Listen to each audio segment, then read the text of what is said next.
Yes, George, I am a very big fan of yours. In fact, I consider myself quite a patriot.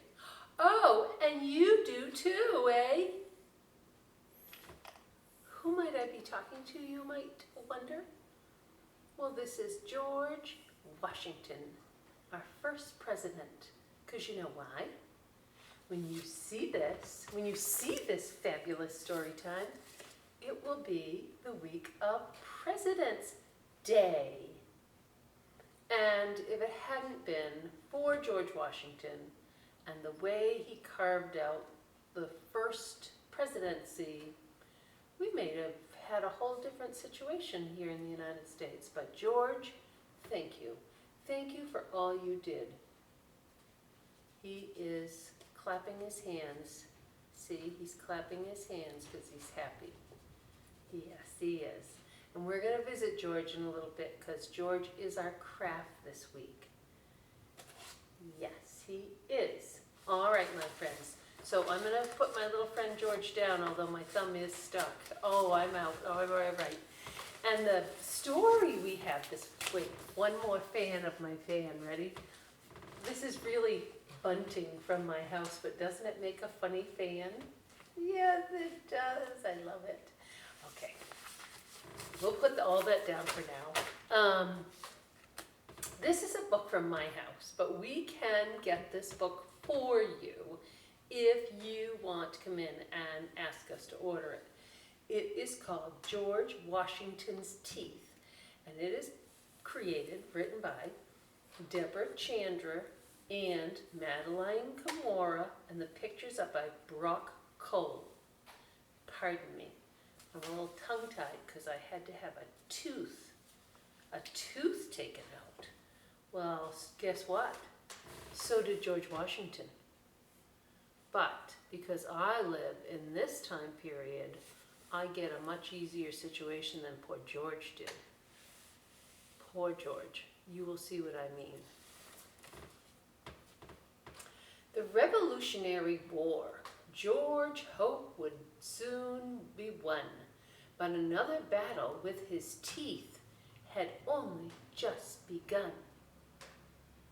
If you've lost a tooth recently, you can understand this. So George is winning the battle against England for our country. George Washington rushed into town. The dentist heard his shouts. "Hold still," he said, then gave a yank. A rotten tooth popped out. Now look, poor George. I mean, he's being held down and the bowl is there for his tooth, and I'm assuming this is his wife Martha looking on. This isn't like our dentist today, is it?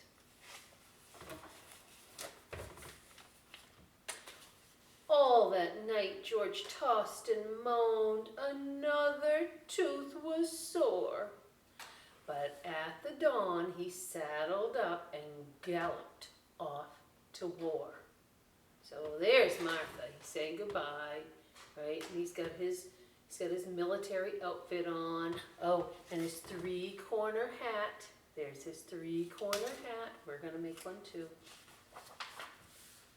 George reached New York as British ships invaded every port.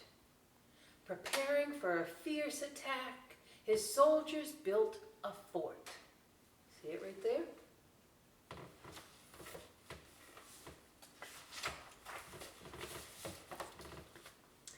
Inside, he rubbed his swollen gums with soothing oil of myrrh until a sentinel cried out, "Here come the British, sir!"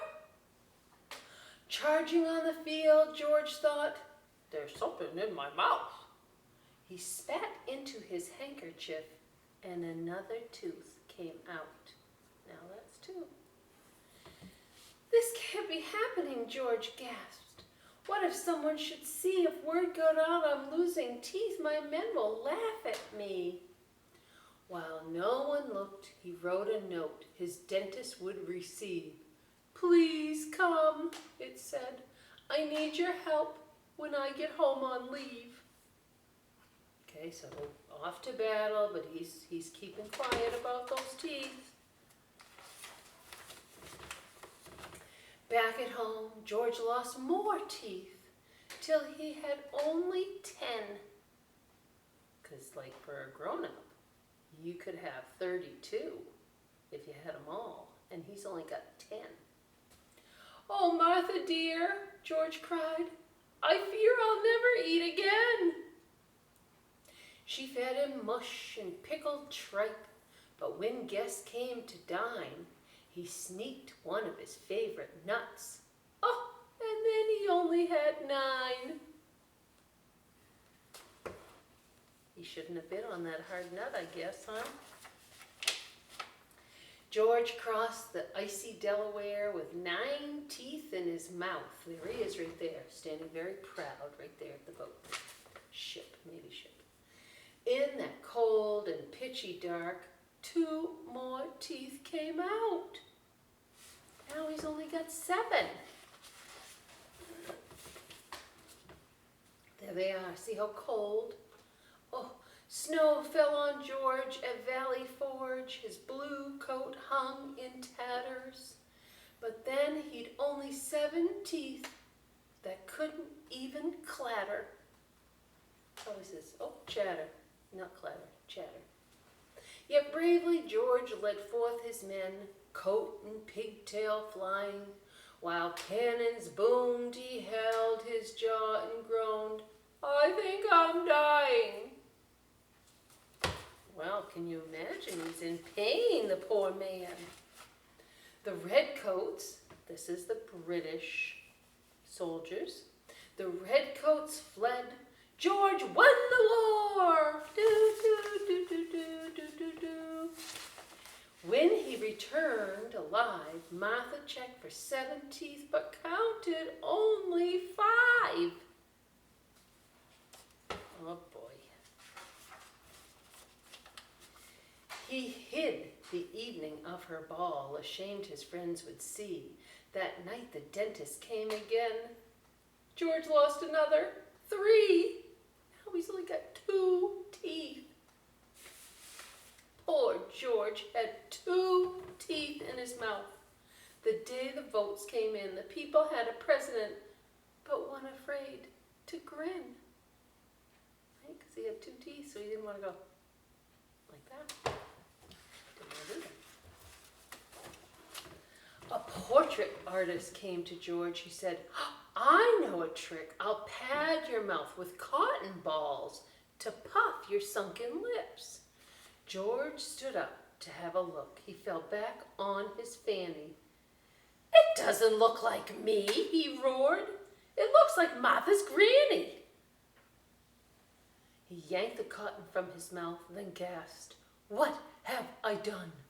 The cotton held a rotten tooth. Now George only had 1.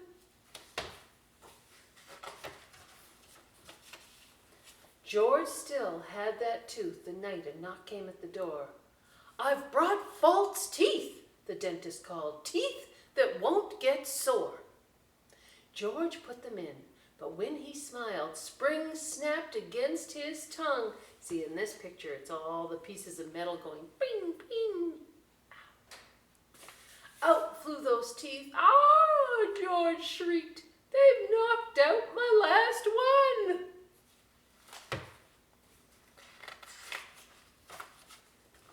"Oh, no," George moaned. "I'm tooth-whiff." He has no teeth. Tooth-whiff. He kept his mouth shut tight. He couldn't sleep. He paced the floor and prayed with all his might. If only I had teeth, thought George. He pondered what to do. "Aha!" he cried. "All my old teeth might help make something new." He has a plan. He searched Mount Vernon's bedchambers, the pantry parlor halls, through shelves, dark drawers, and musty floors of every horse's stall. He's trying to find all his missing teeth. George found no teeth. Alas, they're gone. A great sob shook his shoulders. Through tears, he peered in one last chest, leaped and yelled, "My molars!" Those are the teeth way out back. With plaster and those teeth he found, George poured a sample mold that showed the dentist how to make false teeth George hoped would hold. The dentist took strong hippo tusk and carved a set to size, each tooth secured with screws of gold. That lit up George's eyes. Oh, fancy, fancy teeth. Can you guess the story's end? Those new teeth fit just right. See, George? He and Martha are like dancing. And round the ballroom with his friends, George danced all through the night. And then, I love this part of the book. It talks about the events, the real events in George Washington's life, and sure enough, it also talks about how through this time he lost his teeth. And then, blow your mind, look at this.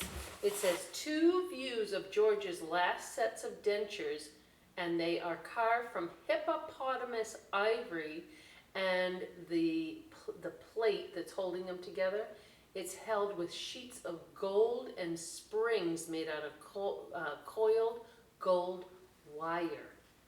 See that big piece of wire? That would not be very comfortable, so no wonder his poor little face is a little pouty right there. And that's it. And so that is our ode to President's Day and for everything that George Washington did for us as a country. Thank you, George. And also what he had to go through in his own life. What's the lesson? Brush your teeth. I'll see you in a minute at the craft table.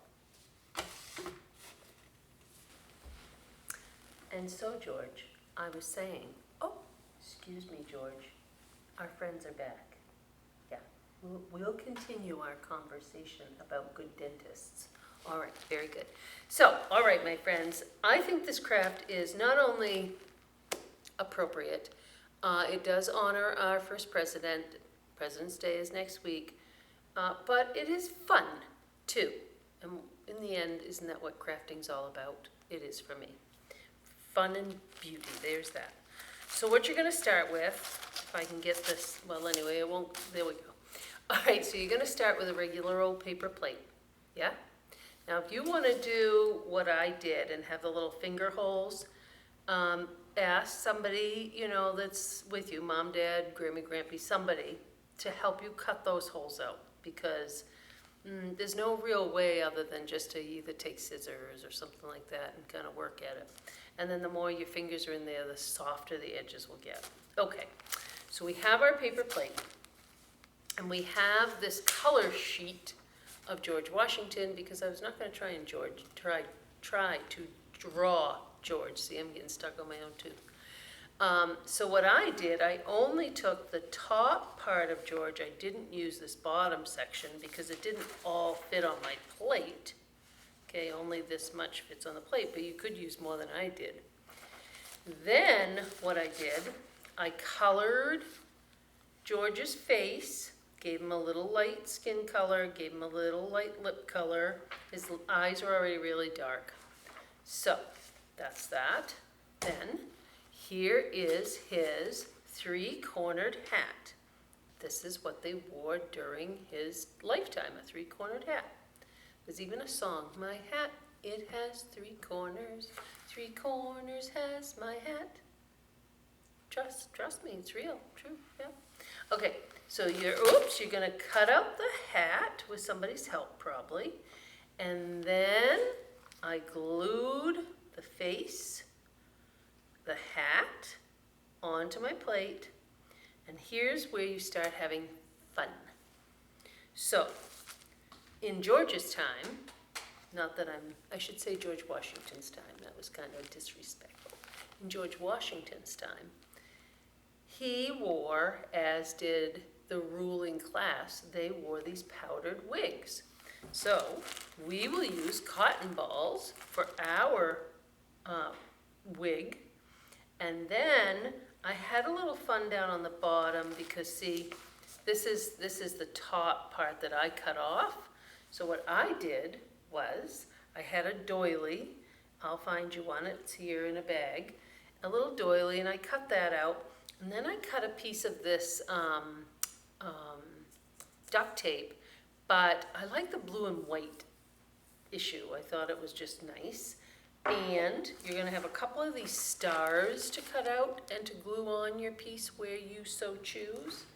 And lastly, you have another set of stars that you could put, like, you could put as his badges, you know, his uniform badges, or whatever you decide.